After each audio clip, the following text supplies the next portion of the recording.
So we're back. What are we talking about today? 8 secrets of success. I don't know. Are there more than 8? There's probably more than 8.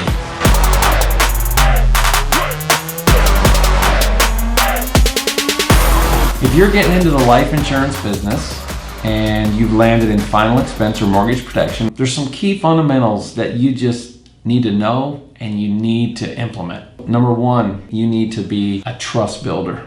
Developing trust with families based on their needs is super, super important. If you can identify what the needs are for a family and help them verbalize it to you, you'll become someone who helps them get what they want. And if like I said, if you don't have that empathy going on, this might not be the business for you. So that's, in my opinion, that's the first one. I know I've done a couple of other videos on that.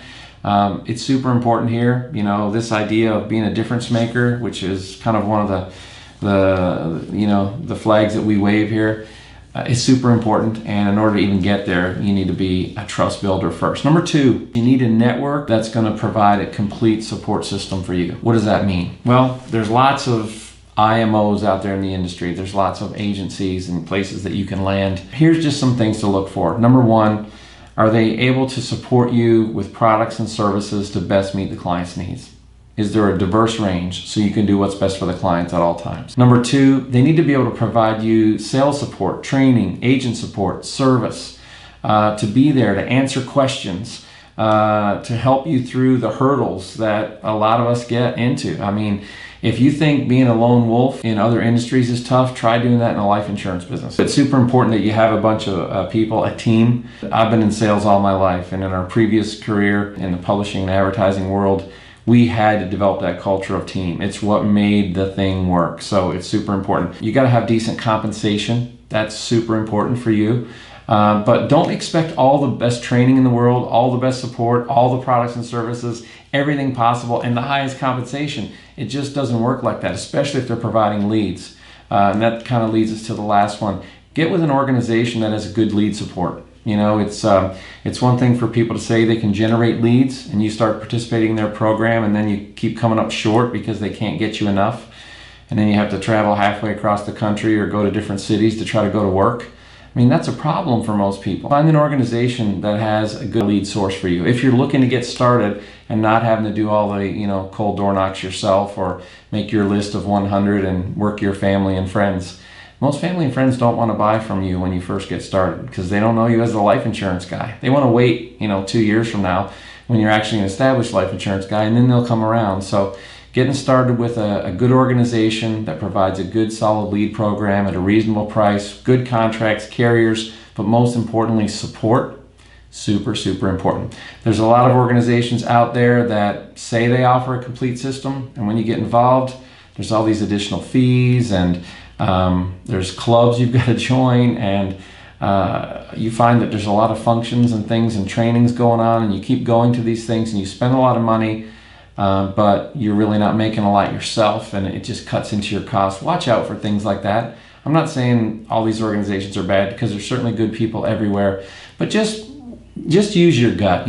I think we have an instinct for a reason. Use your gut and connect with a good organization. Number 3, develop a plan to make sure you can maximize your time in front of clients. If you spend most of your time doing busy work, that really doesn't put you in front of clients the most. So it kind of goes back to the second one, finding an organization that has a good lead program. Take that lead program and maximize your time in front of people. Always look to generate referrals also when you're out there with people. Don't just rely on lead sources that you may be purchasing or being that you may have a part of, but reach beyond that. Find out who their family is. Find out who the neighbor is. Go across the street. Go to the one on the right. Go to the one on the left. We call that clover leafing or running the T. Get outside of your comfort zone. Maximize your time in front of potential clients. Number 4, understand what a lead is. What is a lead? Okay, so you might participate in these lead programs. They might be online generated leads. They might be leads from television or telephone generated leads. They might be avatar leads, direct mail leads. Whatever you're using, understand what that lead is. A lead is simply someone responding with an interest in getting some more information about a product or service that you're selling. That's all it is. Don't expect that every lead is a sale. You still have to go and do the work.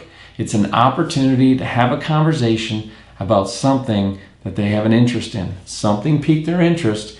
It's your job to go find out what that is. And understand that each lead is a door to 3 or 4 or 5 other people if you work it properly. Number 5, be organized.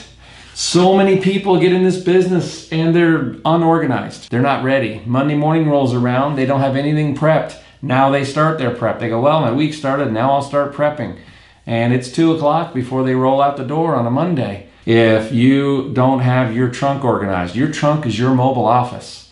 All the supplemental materials that you might need, have them organized, have them in your office. Don't put those things in disarray. If your life and your, well, let me put it this way. If your car's in disarray, your back seat's in disarray, your trunk's in disarray, your business is probably going to have a sense of disarray.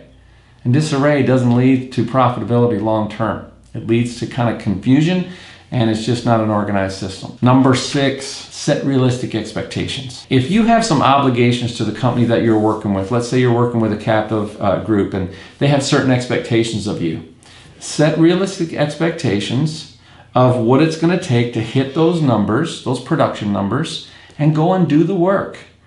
Don't underestimate the amount of work that you're going to have to put in to get the results out, especially if you're new. You've got to commit to the process. And in fact, you've got to overwork when you first start. So set realistic expectations and understand the numbers, the system that you're a part of. If you're working with an IMO or a group, understand what their top agents do. Look at average agent performance. You don't even have to look at low performing agents. See what the model looks like. See how much activity is going to be required for you to get to the desired numbers. That kind of leads us right into number 7. Know your numbers. If you know it's going to take 20 leads, let's say, in final expense for you to go out and run that, or 15 leads, or 17, or 12, whatever that number is for you to hit your numbers. Let's say you have personal goals as an independent agent. Know the numbers that you're going to have to take, the averages of the number of leads that you're going to have to see, doors you're going to have to visit, phone calls you're going to have to make from those leads, appointments you have to set, the number of people you sit with. Over time, you're going to start to see patterns develop. I recommend that you look at the patterns of the most successful people that you network with now and emulate that. If you know the numbers of the top performers in your organization, not just the production numbers, but the activity numbers, and focus on the activity, the results will come. Activity done properly will always yield the results. Number 8, nothing in life comes easy. Put in the hard work. You're the boss now of a company called U Inc. Y-O-U-I-N-C. U Inc. If you're the boss of U Inc. and you're the number 1 producer also, the boss of U Inc. needs to evaluate the number 1 producer and say, hey, is that producer meeting all their potential? And you need to hold yourself accountable for that. You know, one of the best things about being in business for yourself is that you're the boss. Conversely, one of the worst things about being in business for yourself is that you are the boss. And if you don't hold yourself accountable and you don't have good self-discipline and control of your time, your schedule, your energy, your focus, and you don't know this word called hustle, H-U-S-T-L-E, hard work, grind, whatever it takes, whatever words that you're going to use, if that's not in your DNA, it's going to be tough for you. You've got to put in the hard work. And it never gets easy until you put in the hard work. And the harder you work initially and get that plane down the runway and get it off the tarmac, the easier it is going to be for you to reach altitude. And that's going to be a place where you get into this area where you're like, you know what? I put in the hard work. I understand the dynamics. Now I understand the nuance of what it takes to get to this level. It's much easier to maintain or grow past that level once you get there than by starting and stopping. Nothing in life comes easy. Put in the hard work. If you put in the hard work, you connect with good people, you have realistic expectations, you know the numbers, you're going to be successful. A friend of mine who I still have a lot of respect for, a businessman, he said to me one time, and this is my second go around in business, but this guy said to me one time, for you to be successful in any business, and he didn't say it exactly like this, I'm paraphrasing, especially if you're in business for yourself, you must focus on revenue generating activities, RGA, revenue generating activities. This is what determines the profitability of your company. and you as an individual producer or as a self-employed agent. And as a business builder and an entrepreneur, create a system to allow your people to also focus on their revenue generating activities. So whether you're in this as an individual life agent or you're a manager and you're trying to hire and train people in this crazy and wonderful world of life insurance sales, if you help people focus on the things that make them money and make life simple in the other areas, life's going to feel much better. Things are going to feel a lot different. Trust me, if you focus on revenue generating activities, you get ahead of the curve, you front load your activity to maximize your results, stress is going to come off you, okay? Because in this business, when you're self-employed and you're the boss of you Inc., it's super important to know those 8 success principles. Like I said, there's probably more. That's where we're stopping right now. I think if you just implement those, you'll be much farther ahead. Anyway, that's it for today. See you next time.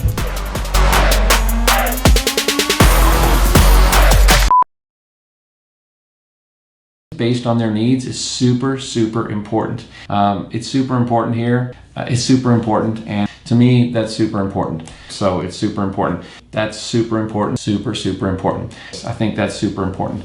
It's super important. So it's super important.